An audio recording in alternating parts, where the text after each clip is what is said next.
Hi నమస్కారం, నేను Divya. Welcome to orange oven. ఈరోజు మనం సగ్గు బియ్యంతో కేసరి తయారు చేయబోతున్నాము. అంటే కొన్నిసారి మన సగ్గు బియ్యంతో కేసరి చేసేటప్పుడు జిడ్డుగా అయిపోయింది కదా, అలా కాకుండా విడివిడిగా చాలా టేస్టీగా సింపుల్గా ఎలా చేయాలో చూద్దాం.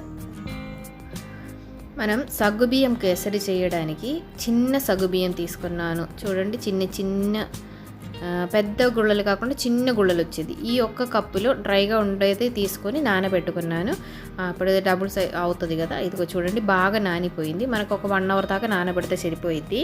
మనం ఏ కప్పులో సగ్గుబియ్యం తీసుకున్నామో ఆ కప్పులోనే సేమ్ 1 కప్పు చిక్కటి కొబ్బరి పాలు కావాలి. అంటే ఏం లేదు, పచ్చి కొబ్బరి కొంచెం తీసుకొని మిక్సీలో బాగా గ్రైండ్ చేసి కొంచెం హాట్ వాటర్ వేసి పిండితే మనకు వచ్చేసిద్ది. ఇప్పుడు మనం ఒక కడాయి పెట్టుకొని దానిలో ఒక 2-3 స్పూన్ల నెయ్యి వేస్తున్నాను. దాంట్లోకి కొంచెం జీడిపప్పు ముక్కలు వేసేసుకోండి. మనం జీడిపప్పులు కొంచెం ఫ్రై అయిన తర్వాత, అంటే లైట్గా కలర్ చేంజ్ అయ్యేటప్పుడు తీసి పక్కన పెట్టండి. సేమ్ అదే నెయ్యిలోనే మన నానబెట్టిన సగ్గుబియ్యంని లైట్గా వేయించుకోవాలి. అంటే ఫ్రై ఏమవుదు కానీ ఏమంటారు, జిడ్డుగా ఉండకుండా అన్ని విడివిడిగా ఉండడానికి కొంచెం అలా ఫ్రై చేస్తే బాగుండదు. ఒక 2 నిమిషాల తర్వాత మనం తీసి పెట్టిన కొబ్బరి పాలు ఉంది కదా, కరెక్ట్గా 1 కప్పు వేసుకోండి. దానిలోకి బాగా చిక్కటి పాలు నేను వేసాను, అది వేస్తేనే చాలా టేస్టీ వస్తుంది. ఇప్పుడు ఆ పాల్లో మీడియం ఫ్లేమ్లో పెట్టుకొని మన సగ్గుబియ్యాన్ని బాగా ఉడికించుకోవాలి. ఒక పించు ఉప్పు వేసేసుకోండి.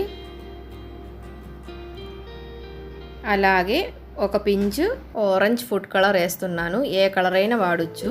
ఇంకా వైట్గా చాలు అని అనుకుంటే కలర్ కూడా వేయాల్సిన అవసరం లేదు. లేకపోతే ఒక పించు పసుపు వేస్తే మంచి ఎల్లో కలర్లో వస్తుంది.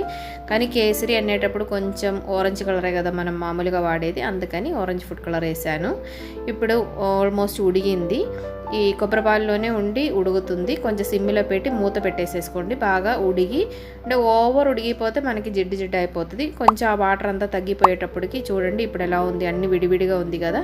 ఇప్పుడు మనం షుగర్ వేసేసుకోవచ్చు. నేను 1/2 కప్పు షుగర్ వేస్తున్నాను. 1/2 కప్పు అంటే మనకి మీడియంగా ఉండదు స్వీట్. మనం 1 కప్పు సగ్గుబియ్యానికి 1/2 కప్పు షుగర్ వేసుకోండి, అందరికీ నచ్చుతుంది. ఎక్కువ స్వీట్ కాకుండా మరీ తక్కువ కాకుండా సరిపోతుంది. ఇంకా కొంచెం ఎక్కువ కావాలి అనుకునే వాళ్ళు పావు కప్పు ఎక్స్ట్రా వేసేసుకోండి.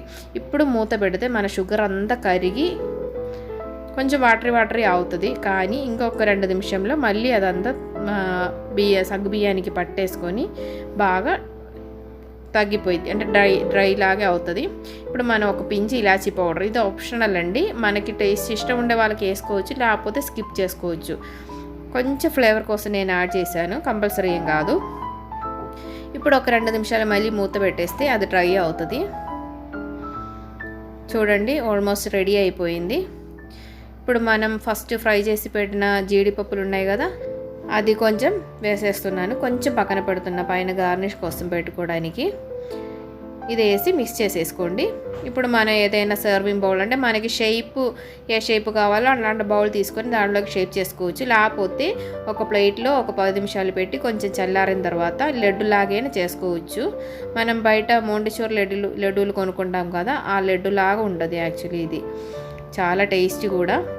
ఇప్పుడు ఇది నేను ఒక బౌల్లో పెట్టాను. ఇది చల్లారనివ్వాలి. ఒక 1 అవర్ బయట పెడితే బాగా చల్లారిపోయింది. చూడండి, ఇలా ఉంది మన కేసరి, ఎంత బాగుంది కదా. ఇదిగో చూడండి, బాగా చల్లారింది. ఇప్పుడు మనం ఒక ప్లేట్లోకి దీన్ని డిమోల్డ్ చేసుకోవచ్చు. ఏం లేదు, ఇలా తిరగపెడితే అది వచ్చేసిద్ది.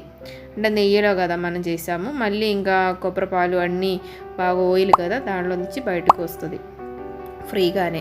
ఇప్పుడు మనం తీసిపెట్టే జీడిపప్పు పెట్టి గార్నిష్ చేసుకోవచ్చు. చూడండి ఎంత అందంగా ఉందో. ఒక చెర్రీ కూడా పెడదాం మనం, చూడడానికి అట్రాక్టివ్గా ఉంది కదా, ఎంత గ్లోగా ఉందో చూడండి.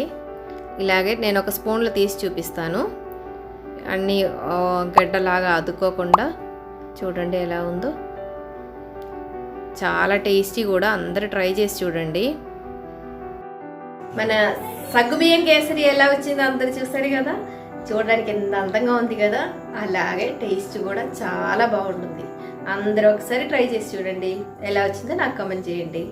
అందరు హెల్తీగా ఉండండి, హ్యాపీగా ఉండండి. Thanks for watching. Tomorrow 7 continues. Bye bye.